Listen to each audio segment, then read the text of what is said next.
Energized Show, up the Irish.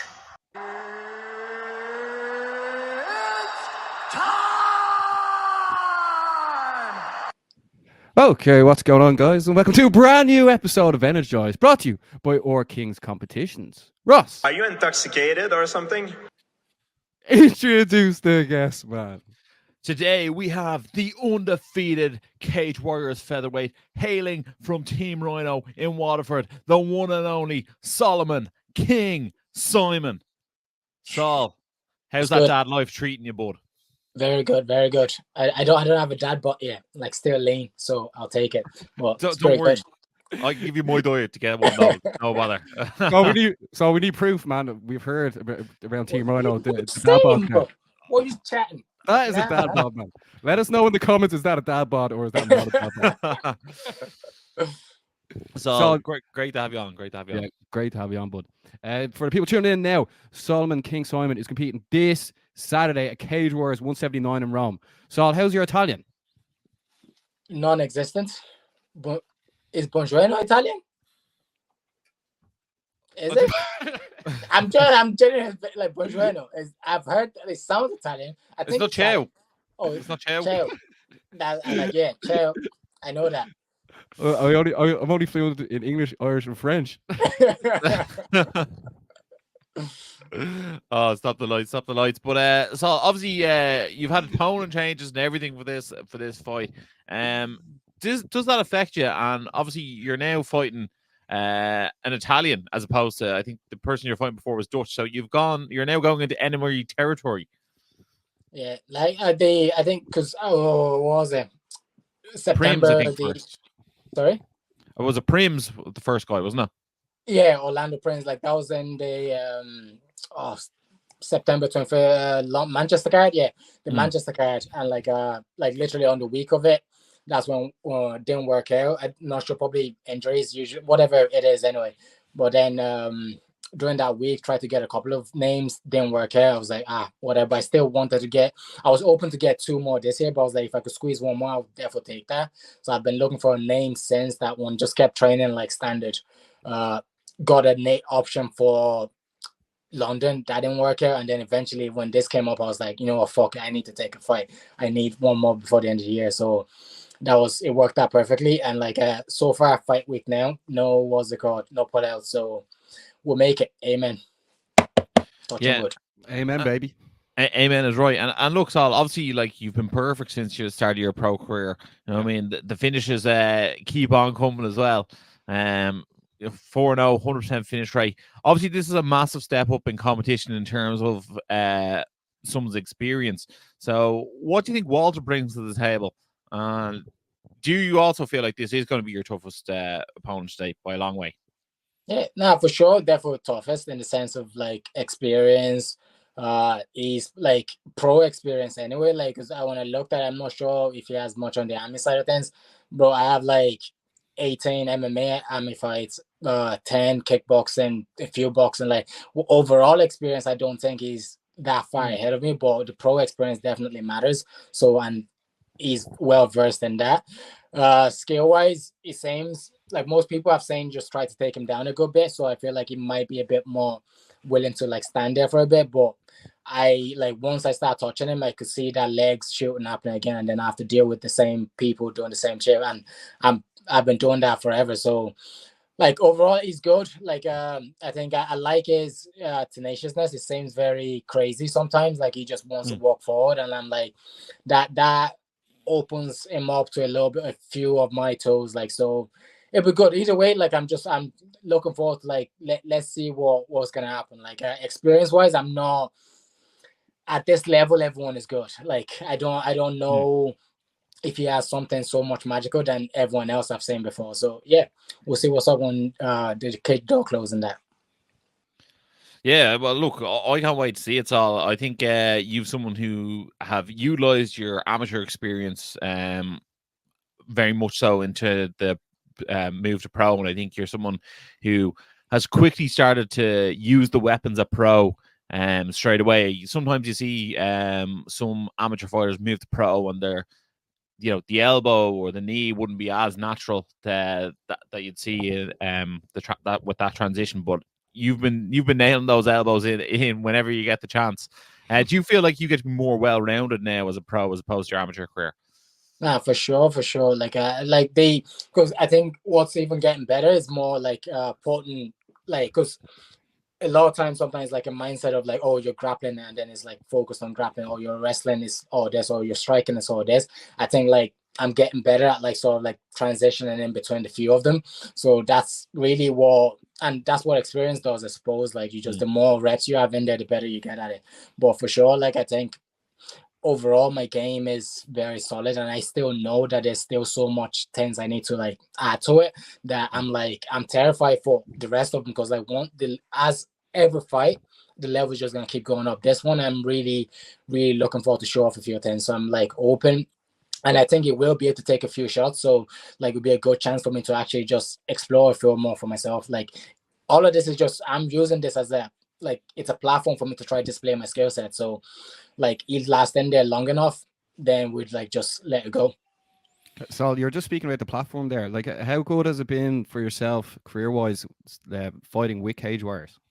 That unbelievable. Like they're literally like the top ones there. They like, depending on where you're trying to go and things like that, like they provide the pathway for my long-term goals as well, so I can't like fault it at all. And like you get like a lot more credibility in that way, like if you like, especially in that featherweight division as well. Like I think featherweight and lightweight, most organizations like more of the top parts. So but with Cage Warriors, like the amount of names that came out there to do massive things, that it's like it is the right place to be. And I'm glad. I think I'm like, my name is getting out there a little bit more, but then also I'm testing myself against like people that I know, if I do well here, I know like wherever else I'm gonna go, I'm gonna do well as well. So yeah, overall it's been very good.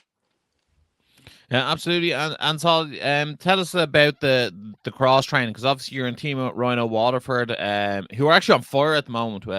Obviously with your bro Sam Simon, and then Kevin Keogh has actually got some really underrated wins at the moment. He got a good win over James Slavin up at Akuma there recently. He's someone who's definitely maybe flying under the radar of some people.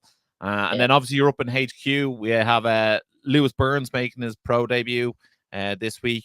I think Jer Harris is going over to Rome with you, if I'm not mistaken. So you know, you'll be able to hear plenty from the corner when he's there. So tell us this: what's the cross training been like, and how good is it to have both camps, considering that you live somewhere in the middle? Yeah, it's perfect. Like it's the up in Dublin. I'm working in Dublin as well. Like but for a good while I was like in Dublin, so I was able to go basically every day, and then come back to Waterford one or 2 days a week. So now it's switched up a little bit more. I'm like heading up to Dublin like twice a week just to get up to the main team sessions, and then a few more days in Waterford and stuff.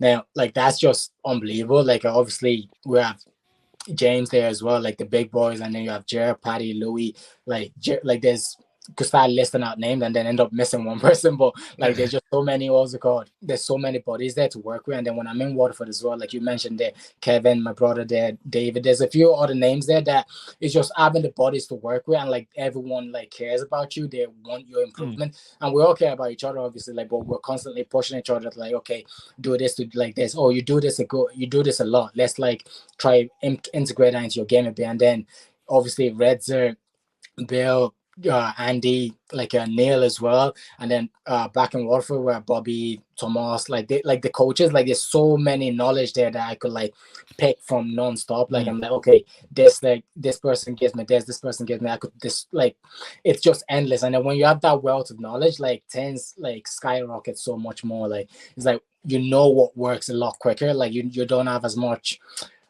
mistakes, in the sense of like you know, messing around with techniques that probably won't be applicable. Like you have people there that are experienced and they've done this for a while, and they're like bang bang bang bang bang, do this. So it's been great. Like I feel like I have the best of both worlds. Like I have the big gym, like to get solid bodies, and then I have like Waterford as well, like a bit smaller, but in the sense of the bodies up there, like not as much pro, not any pro fighters apart from myself, but the bodies are still very good to push you and whatever. And what you're saying about like Kevin's doing bits, like, and like that boy, it's been since like last year or the year before. Like, I hate when we're doing Shark Tank rounds or any rounds, and like Bobby just throws that man in. I'm like, for fuck's sake, like he's an animal, man. And like right now, like again, like people are starting to see it a bit more, but give him a bit more. He's still a young kid as well. Like only like I'm thinking, man, I'm jealous of all these people, man. They're doing bits at too young of an age now. I'm like here, like saying, like if I had started at that, I mean, if at that level at that age, yeah, so much more growth to come. So like, and there's Ninja there as well, another like kid in the gym. Like there's names there, and I'm like, just give a few more years, all of this is gonna start showing up more. But it's been great. The two gyms, amazing. Like get a lot of work out of it. Yeah, well, like that's what we want to hear. And we want to hear that, it's a winning recipe and a winning formula. So it seems to be that way at the moment. Just to touch on what you were saying there, the age piece. Obviously, you're 29 now, so you're coming towards your prime. So obviously we're seeing you develop each time in, time out. And you said the featherweight division is very busy. Obviously, it would be a nice win here. That would send you 5-0, 4-0 in the Cage Warriors promotion. How fast do you want to put your trajectory towards that Cage Warriors belt? And also, I must say, the promo that you did after your last win with Edith was absolute fire. So, it looks like you're picking up more than a few skills up in Team Ryano. Maybe you're learning a few of the Jerry Harris lines. Chaps. It's good. Like the what's it called? The belt wise, like I wanted to get to this year, and then next year I could like speak about it a bit more. But like get this out of the way. Like at that point, like if it's a case of like that prize fighter, like that, if I go through that gets you the title shot straight away. If not, get that. I'm not sure what the names are anymore at that top. I'm pretty sure Luke is probably gonna go straight to the UFC now if he's not gonna be fighting for the title next himself. Like I'm not too sure how many other names are like shining out there. Like the guy Harry's fighting now. I don't know if he was with Cage Warriors before, if he just came in. So again, I'm not sure what that title picture is looking like too much.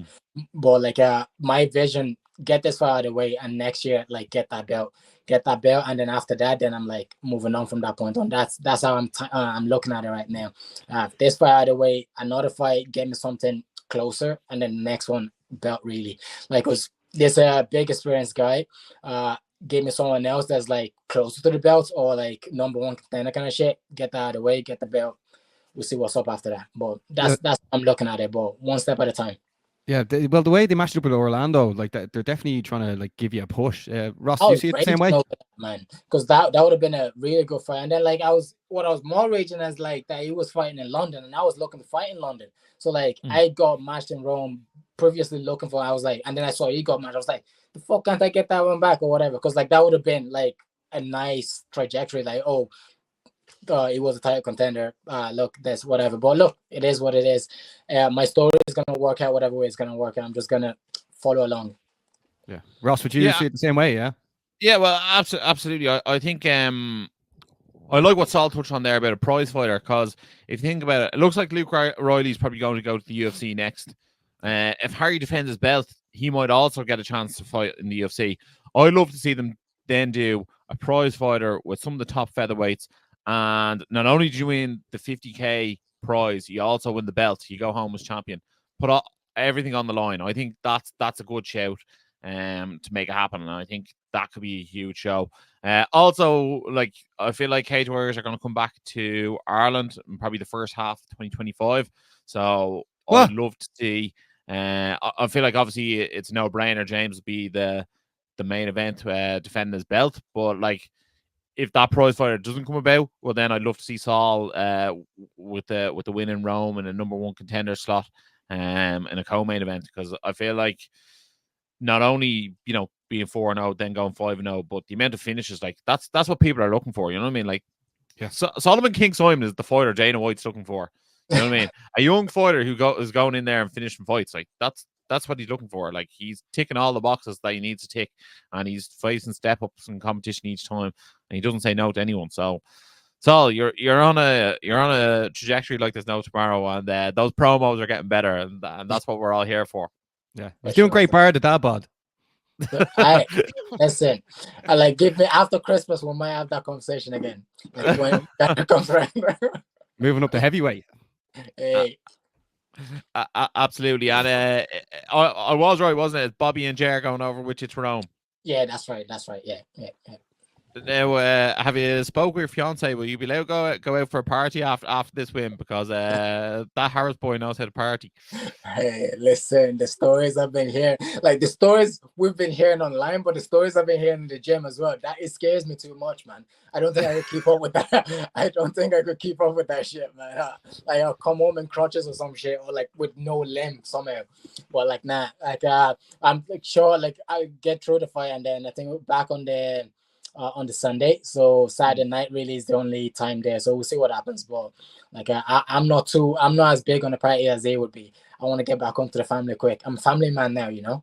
Yeah, I love it. That is great to hear. So over the weekend, UFC 308 went down. Ilia Topuria defeated Max Holloway. That's your division, bud. What did you make of the fight itself?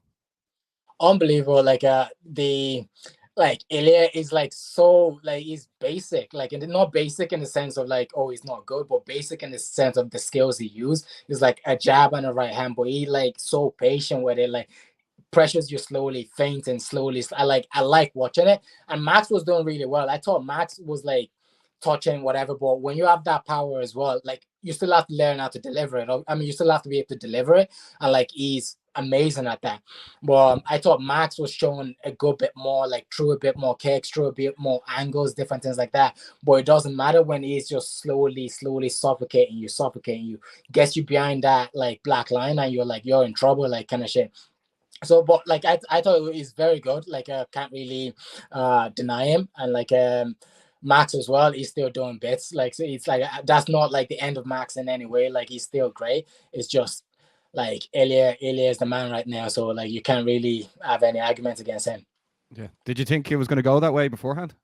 Like being honest, like I thought Max would like the variety in Max's game would like put him off, and I thought it was doing that at the start until it wasn't. And look, boy, again, Ilya was switching things up a bit. Like when the right hand wasn't working in one way, he started like sort of angling himself up. Like when he started pulling down on Max's gloves as well, like just like it was doing some really cool things there that was very, very smart. That I'm like, he's not just like a power puncher, like he's very smart in there, and that those are the scary people to deal with. If you like, because it's grand like when some people just come in here, we're just gonna fight and I'm just gonna try to land shit. When you have someone that's like watching what you're doing and then adjusting to you constantly in like such a chaotic environment, that's very difficult to do, and he does that really well. I was genuinely thinking Max will like get there on points wise, if just with the movement or whatever. But look, I was still gonna expect if that punch landed, I knew that was what was gonna happen. So, but yeah, we'll see how it goes. Like it might still be there when I get there, so that might be an opponent in the future. I think now's the time you call him out. Yeah, right now. Oh, I love it. Yeah, I thought something similar. I actually thought Max actually implemented his game plan, but like it's very hard to completely implement your game plan and not get caught at any stage. And I actually went back and watched Ilya's other fights after that fight, and like he actually just leaves everybody on their back staring up at the lights. Like that's how he leaves his opponents. It's actually scary when you go back and look at it. Like he is an absolute phenom, and he's got that superstar status as well. Like him doing the weigh-ins with Sergio Ramos, like the way he's dressed all the time. Like he looks fresh, and like even the way he like has his family come into the cage and they're all dressed in black like it's a funeral, and they'll have the rose, put the rose on the body.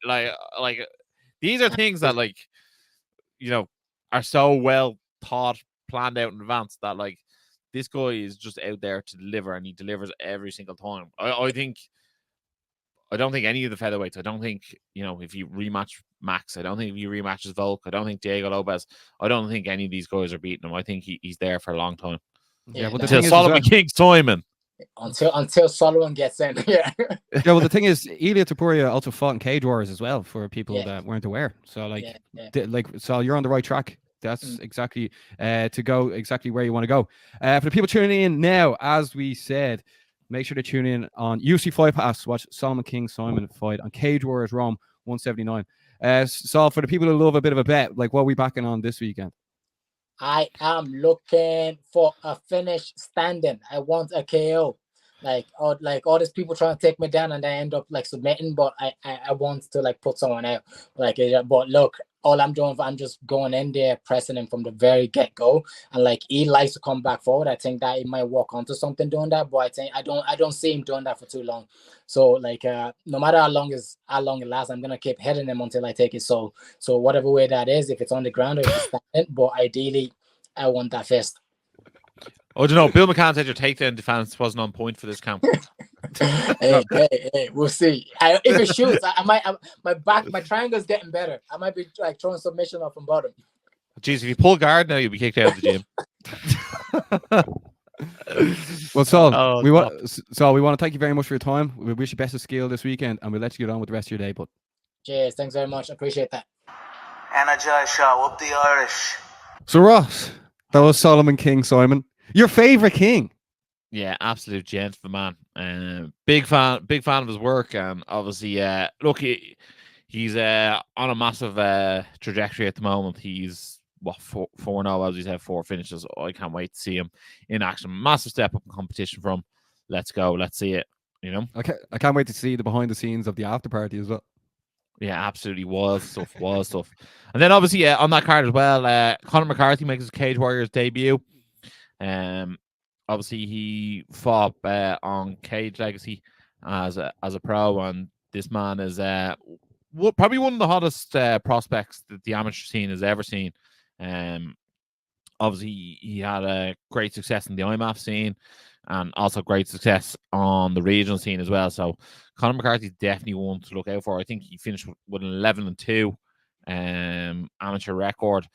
I think his last win was actually over in the amateur scene was actually over Solomon's brother Simon. So Sam Simon. So yeah, he's definitely one to watch out for. The SPG Ace man, and he'll be the first Irish SPG fighter in a long time to fight. Even though, like, obviously it's not SPG HQ where the sort of rivalry stem from, but it'll be what it'll be. Can't wait to see it. Yeah, the more people representing Irish gyms and Cage Warriors, the better us. So Absolutely. That's Cage Warriors 179 Rome this Saturday. There's actually a lot of action going down on Saturday for Irish MMA fans. But the thing is, we need to go back, Ross. UC 308, I know we discussed it with Saul. Ilya Topuria got the win. What did you make of the fight, and who would you like to see Ilya fight next? Yeah, I thought it was an unbelievable fight. I think he just has Max's number. I think that was the best Max could have done against him. I don't think going back, Max could have done actually much better. I thought he, was definitely won at least one, maybe 2 of the rounds. Some people, I think the first round was tight. I thought Max won the second round, and then the third round, I thought obviously Ilya hit the detonator button, as you say, and he just knocked him out, and that was it. I think I know they brought Volk into the cage afterwards, and it looks like they're going there next. I know Diego Lopez was the backup fighter. I know most of our Evloev has the longest win streak in the division. They're sort of the 3 front runners. So realistically, I think to actually beat him, I think Evloev probably has the best chance. I don't think it'll be exciting. I don't think the fans will be clamoring to see it. But I think they're going to go Volk, judged on the fact that they had Lopez and Volk there. And obviously they sent Volk into the cage for the face-off. Yeah. Another person that could give Topuria some danger, even though it's very hard to do, is Aljamain Sterling. That could be interesting as well. Ross, in the co-main event, Kazmat Chimaev defeated Robert Whittaker. The way he actually like choked him out and absolutely destroyed his teeth. Have you ever seen it like that before? No, I actually saw Robert Whittaker after saying his front teeth were sort of loose or whatever. And they've been like that for a while. And just as soon as he put it on, that was it. He was felt his front teeth being knocked in. So I'm sure that is absolutely grim as hell to feel that happen to you.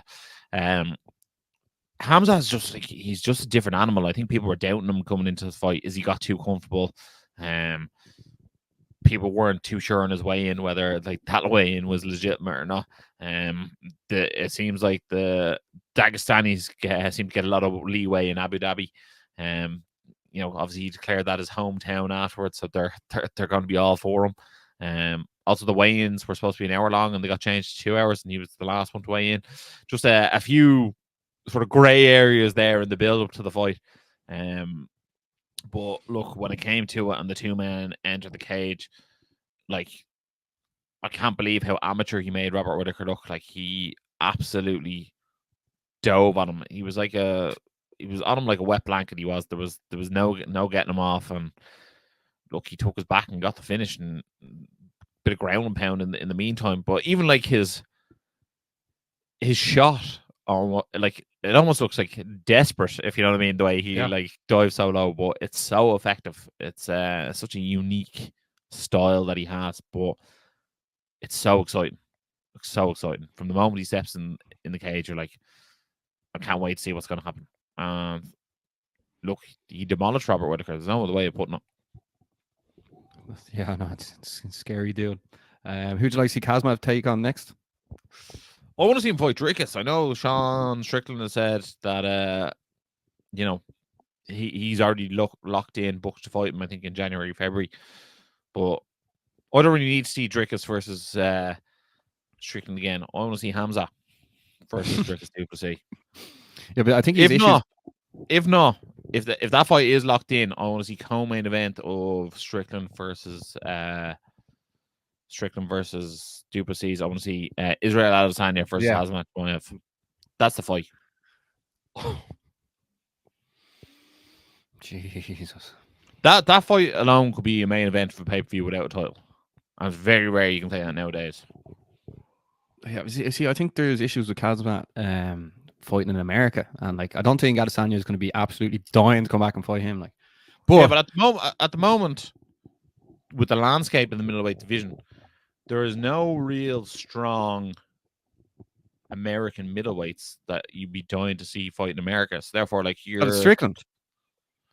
Yeah, well, I don't think like he's the ticket draw. I think he's like a lot of clicks online, but I don't think like a lot of people putting a lot of bums in seats.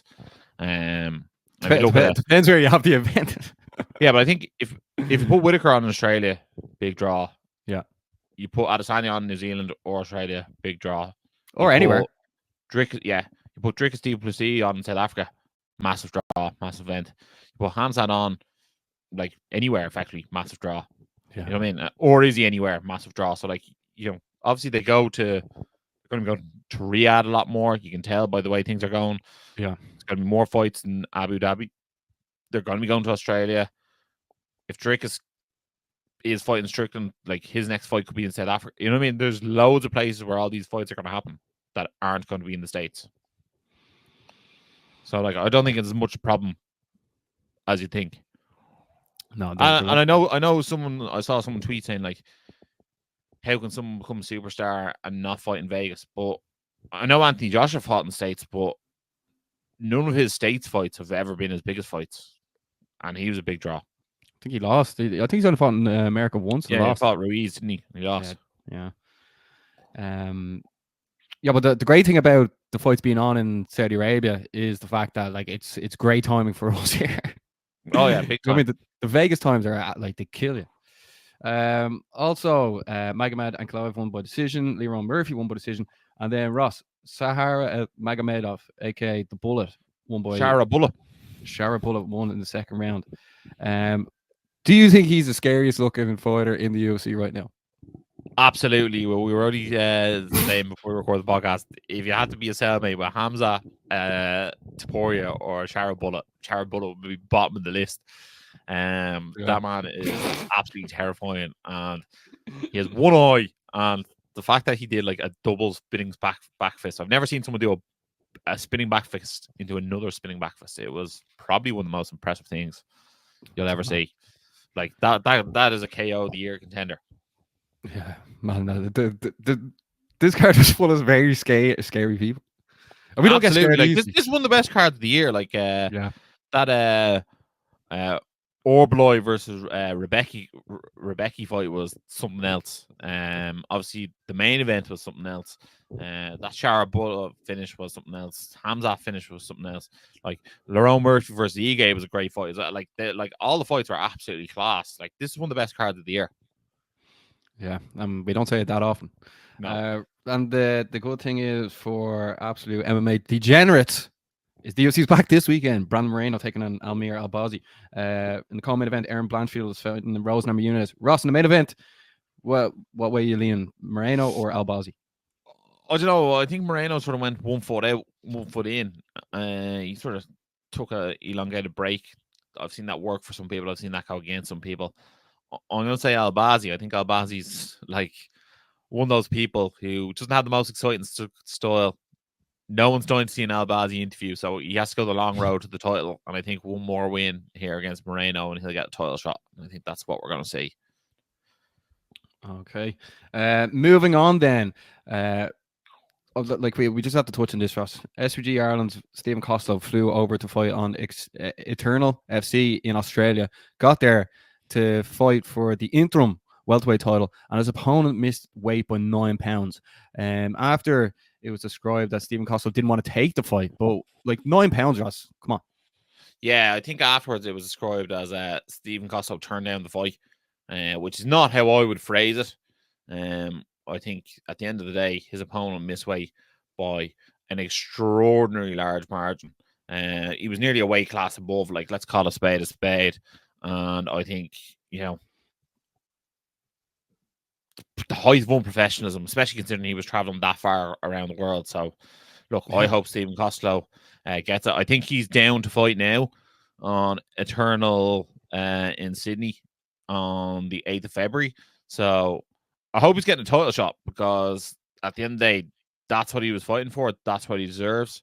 He does have a post out at the moment, an hour ago. Said, I may not have got the war I was expecting. I won many battles for this opportunity. One of them was mentally preparing myself to travel the other side of the world to fight a local man in his hometown. I came to fight a man known as the biggest, baddest welterweight in Australia, and he got spooked. There's a new welterweight on the Australian MMA scene, and he is now the interim champion of Eternal MMA due to one man's lack of respect for MMA as a sport, the lack of respect to me as an opponent, and more importantly, the lack of respect for the amazing team and two gentlemen that run Eternal operation.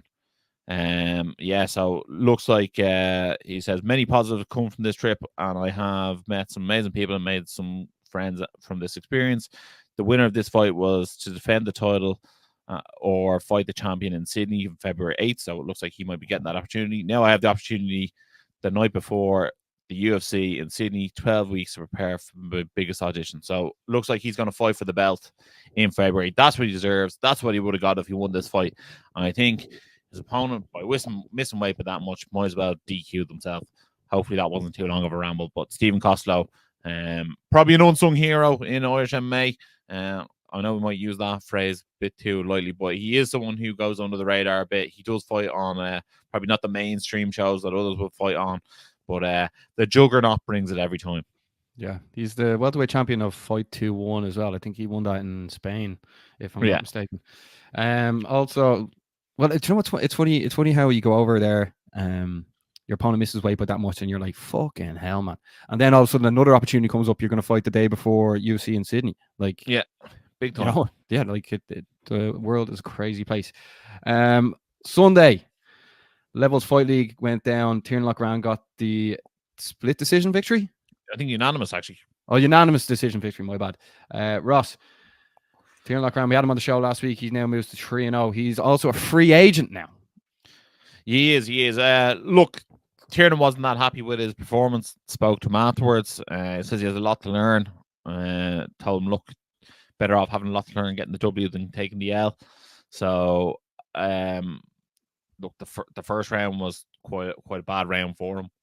His opponent landed some lovely shots, but including a nice head kick in there as well.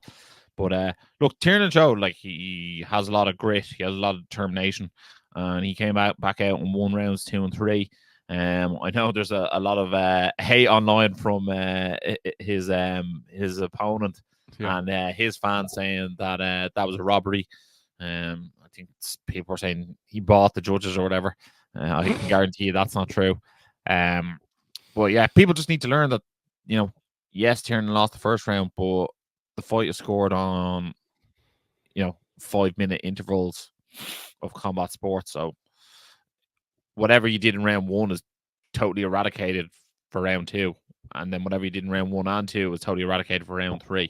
It's a new round. It's a new score, So, look, I thought it was definitely close, but I don't think it was a robbery that Tiernan won, if I'm honest. Yeah, it's going to be interesting now to see what he does next, because there's going to be other organizations sniffing around. Like maybe Levels want to keep him. I'm sure they do. Cage Warriors, Brave. Yeah, you name it. I'm sure they're all after him. I'm sure. Was it PFL? FC1, Fight to 1, PFL, LFL, Cage Warriors? Like you said, I'm sure. Who wouldn't love having Tiernan Loughrane on the show? Yeah. Then this weekend, Irish MMA fans, this one is going to be Here we go. It's a big weekend for Irish MMA fans. Cage Conflict 14 and Clan Wars 50 go down this weekend on the same night, going toe to toe. This is like Tyson Fury against Usyk. This is the two big shows going toe to toe. Ross, before we get into them, what you make of two very, very big shows going down the same night? I don't think it's good for Irish MMA. Premier was supposed to be fighting on it as well. Was supposed to have a fight night tonight as well, and they cancel it. Look, to get the best shows, I think you need all the fighters to be available, and for all the fighters not to be available by having 2 shows on the one time, don't think it's fantastic. But again, look, that's what they decided to do. Like, they've still both put on absolutely phenomenal cards. Some of the pro fights on this card are going to be absolutely epic.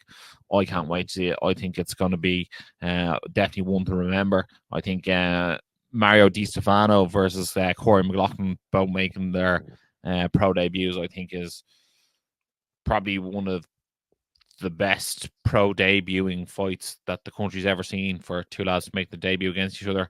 We also have Owen McDonald making his pro debut, Jordan Bradshaw making his pro debut on Cage Conflict, Lewis Burns making his pro debut over on Clan Wars. This show doesn't really these shows don't really get much better. I'm really excited to see it. And then Clan Wars also has Jamie McCockerty versus Peter Halpney, which is has a bit of bad blood behind it on the amateur side of things. So there's some massive fights over the weekend. I cannot wait to see Gary Rooney as well.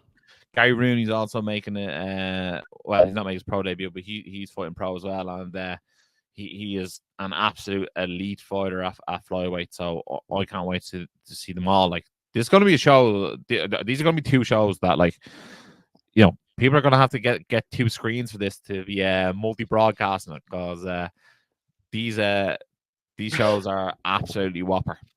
Which one are you? We haven't decided yet who's watching what event. I'm actually not even sure myself, but not gonna lie, and Cage Warriors Rome's on as well. Cage Warriors Rome is on as well. You have Solomon Simon and obviously Conor McCarthy. So these are going to be absolutely whopper events. Honestly, I can't wait for them. Yeah, it's going to be. And you know what? I actually literally couldn't pick out which fight I'm looking forward to most. Probably fight wise, I'd say pro the Di Stefano McLaughlin one, just because I think 2 sublime talents, and then amateur the McGockerty and Peter Halpney, because I think that one's going to be whopper as well. But at the end of the day, the amount of people making their pro debut or young in the pro career that I want to see is going to be absolutely sick. Yeah, and one thing's for sure, we'll be covering everything on the Energized Instagram page as well. We're almost about to hit 18,000 followers, and if you haven't hit the follow, make sure you do, because we're going to be posting all the action from this weekend straight onto there, as we do as always, bud. That's the part of the game. That's what we do, bro. Just looking, there's also boxing going on in Belfast on Friday night for even more degenerates. And next week there's another UFC event, and there's also the Grapple Kings Open is on the Sunday. Ross, is there anything else you want to absolutely talk shite about before we wrap things up? But on this bank holiday Monday. Yeah, just one other thing. Reports came out there that PFL's Battle of the Giants pay-per-view did 10,000 buys.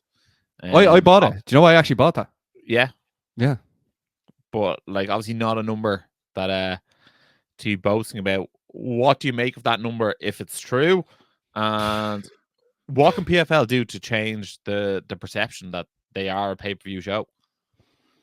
Okay, well, I remember in the build-up to the event, I asked you how many views or how many buys are they going to do. I think you said like 100,000, did you? That sounds like something I would say, yeah. Or 250? No? No, I No. think I said about 100.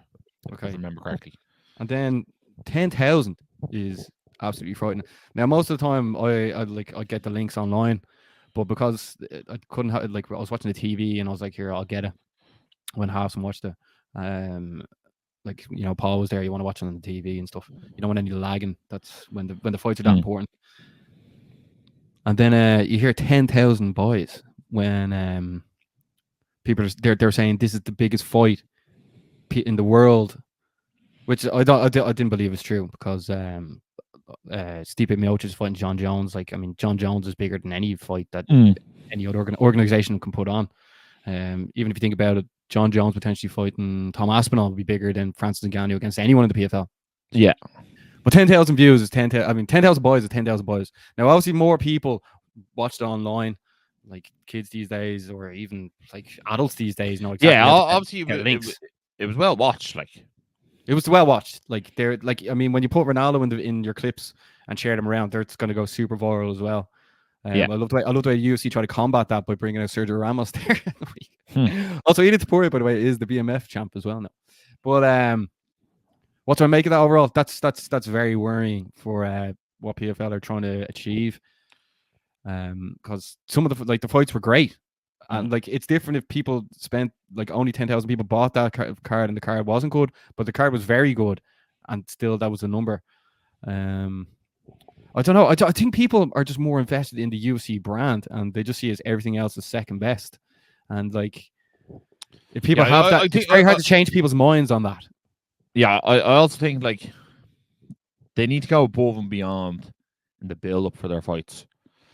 And I feel like PFL only started to like push the build-up to the fight about a week out. When I feel like they need to be like when Paul was in London, was it? And he was doing when he was in London, he was doing like the video cast to AJ over in the US. Yeah. Like, obviously a bit of back and forth started there. But like they need to get them on certain shows together at the same time. Like, they should have made them do about 6 or 7 shows together. Well, like a world tour, like not necessarily a world tour, but like, why weren't they like? I'm not just saying us, right? But like, they could have done like us, and we covered Ireland. Then they could have done the weighing in show together. You know what I mean? Both been on that together. Then they could have done, you know, one of the UK shows and been on there. They could have been on ESPN over in the States. You know what I mean? Like, you know what? They actually miss out on a huge market by not being able to do UFC things like say if they couldn't go on Bisping, because Bisping's obviously pretty big. Yeah. Cormier. I don't really know. But like, they could have went on Ariel at the same time. I was just thinking that, Ariel. Yeah, but no, do you know what? I don't think Ariel's Uncrowned have been put out yet. But I'm just saying in general, but I don't think they would have done that anyway. Yeah. And like, I think their issue was they were trying to sell pay-per-views with out English speakers in like at the top of the card. You know what I mean? Yeah. Like, Paul Hughes and AJ McKee needed to actually carry the load. Or Johnny Eblen, Fabian. Yeah. But like, again, like, I saw very little media by those two done in the build of the fight. So, like, and I'm not saying they didn't do the media. I'm just saying I didn't see it. So, and if I'm not seeing it, well, then most people probably aren't seeing it. Yeah. So, look, I think, you know what, PFL. But they tried. They tried their hardest. Where, like, I'm willing them to do better. They tried their hardest. Like they were even getting Jake Paul out there and doing bits like. Yeah, You know I feel what like they got all. And Ronaldo. Like, I feel like Ronaldo's they the got all the most followed big person picture stuff online. right. I feel like they got all the on the stuff right. See, I think that's the thing. I think there's very little wrong with their on the night performance, if that makes sense. But I think it's the build up. And I also think they were slow on the social sides getting the winner posts out for some of the fights as well, which I thought was not great. There was loads for Paul Hughes. There was loads for Francis. Wasn't as much for Cyborg. Wasn't much for Johnny Evelyn. Wasn't much for that random fight in the middle that shouldn't have existed in the middle. You know what I mean? They need to be consistent across the board. I think that's where they're missing as well. Yeah. So Well, like- look, it is what it is. But do you think they're gonna? Well, they're gonna have to do another pay-per-view event for Francis again next time, aren't they? Yeah, but apparently that pay-per-view sales would have generated 500,000, and they paid Ferreira 2 million, and they paid Ngannou 8 million for that fight. Jesus. Yeah, but all that Sheik money is gone. Mm. Like I don't think they give a bollocks where they spend that money. You know. Yeah, look, it is what it is. But look, again, great to see Paul Hughes get all the Yeah. limelight that he got. Like, I mean, like that's what I care most about. But I feel like he's like a built-in star, ready to go. So like, get him on the bigger shows, get him to do those bits of media, you know, have AJ McKee doing his bit in the build-up as well. So for the Nurmagomedov fight, if that's what's next, Paul Hughes going to have to carry that barrier or carry that throne, carry that card in his back, because Nurmagomedov's English isn't that great. So therefore, Paul Hughes going to have to do the majority of the interviews, and that's just it. So just tell them to bear that in mind when they're going for it. Just pay him more, and he'll be happy to do it. Exactly. Ross, that's another show in the can, as one would Yeah. say. You better believe it. Cage Warriors 179, Clan Wars 51, Cage Conflict. Oh, Make Clan Wars sure to check 50. them out. Is it 50? I thought it was 51. My bad. Make sure to like, make sure to share, make sure to subscribe, and as always, Stay energized, baby. Energized Show, up the Irish. Been sussing you guys a couple of times. I've seen a couple of clips. I think you've done some interviews with Dylan Moran and that I saw. So keep going, keep up the good work, guys.